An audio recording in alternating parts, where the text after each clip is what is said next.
Happy Comic-Con weekend. I get so excited. You don't understand. I'm the biggest One Tree Hill fan of all time. Uh-oh. I am. Uh-oh. Happy Comic-Con, though. I know you're here Happy Comic-Con to you. promoting Everlast. Tell me about it. It's a world that I created years ago, actually, while I was on the set of One Tree Hill. Really? In your trailer. I did a lot of the writing in my trailer, but it happened at my home. A guy came to my door preaching about the end of days, and I said, there's something interesting here. You know, what if a certain amount of people were meant to survive the end of days? Like, the world comes to an end, and a certain group of people were supposed to survive. What if there was people whose job was to know that list of people, find them, and keep them safe until the end of the days? I thought that would be a really interesting premise, and out of that, Derek Everlast was born, and it's been a fun ride. Cool. What's the fan reaction been like? I know you were on the floor, sort of mingling with the fans. You know, they're so great. Yeah. I mean, you know, I can't say enough about the One Tree Hill following, but just coming to Comic-Con and being around such positive people and such an incredible group of kind of fanboy nature, this whole thing. We're passionate people here. Unbelievable. By the way, I need you to prove it. You're evidently just saying prove it.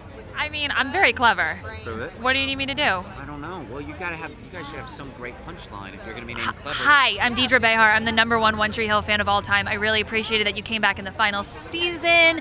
By the way, do you know what's clever about that? She knows exactly how to get to my heart for me to say everything she wants me to say. I mean, my next question is going to be, are you pleased with how the series ended? Because that's what the fans want to know. I think you went out on a cool note. You were there when you were needed. It was, God, when I saw the people kind of just pleading on Twitter, via Twitter, for Luke to come back, it was something that we just had to do. You know, You couldn't say no to that, could you? I couldn't do it.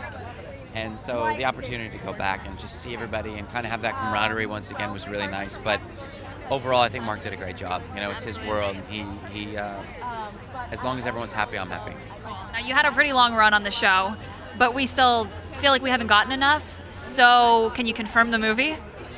Because that's what we want. That would. Why are you laughing? Is the premise? I don't know. You could be 10 years into the future. It could be, I don't know. That's It true. could be about your At this point, you could probably get away with anything. I mean, a dog ate Dan Scott's heart in a hospital because it ingested marijuana and had the munchies. We really could go anywhere, yes? and Nanny Carey comes back and maybe she murders some more main She characters. murders the dog that ate the heart.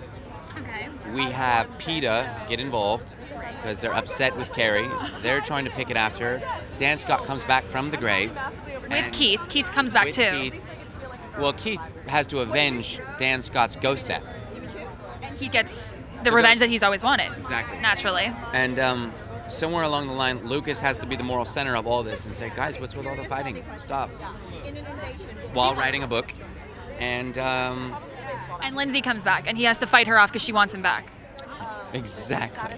We just wrote a brilliant script. Do you understand what we just did there? Kind of sounds fascinating. That seems like a Family Guy episode. You just kind of toss things in a hat and go, let's go. So it's safe to say you're in. Fascinating. It's safe to say you're in for the One Tree Hill movie. Let's do it. Amen. Anything else you're working on? I know Scruples. Natalie Portman. That was Tell me about that. an incredible experience. I mean, just being around somebody, you know, a peer that has accomplished so much at her age, and How was she as an EP? I mean, was she giving you like direction on a daily basis? she raises the level of everybody just by being around, you know. And I don't think that she wanted to. You know, she's not the kind of person that would ever step on anyone's toes. She's so kind and sweet and humble, and so she's around and she watches and she protects. So she really was very hands-on. I mean, she was there every day, and just to have that there, I think made everybody better, which was a really incredible experience that I'll never take for granted. So it was very cool. Now, for those of us who don't understand the way that TV and pilots work, is there any chance of it potentially being picked up in the future, being turned into a movie? Is there any way we might see it?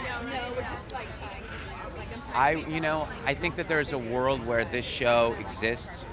I'm just not sure if it's right now. Well, I certainly hope so, because it sounded really juicy and it sounded really freaking by the way, awesome. and that's exactly what it is.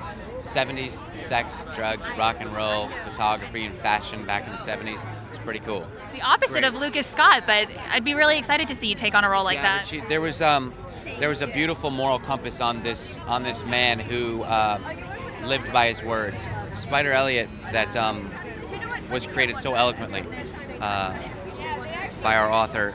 She did an incredible job with Spider, and He was fun. It was just nice to step in his shoes for a while.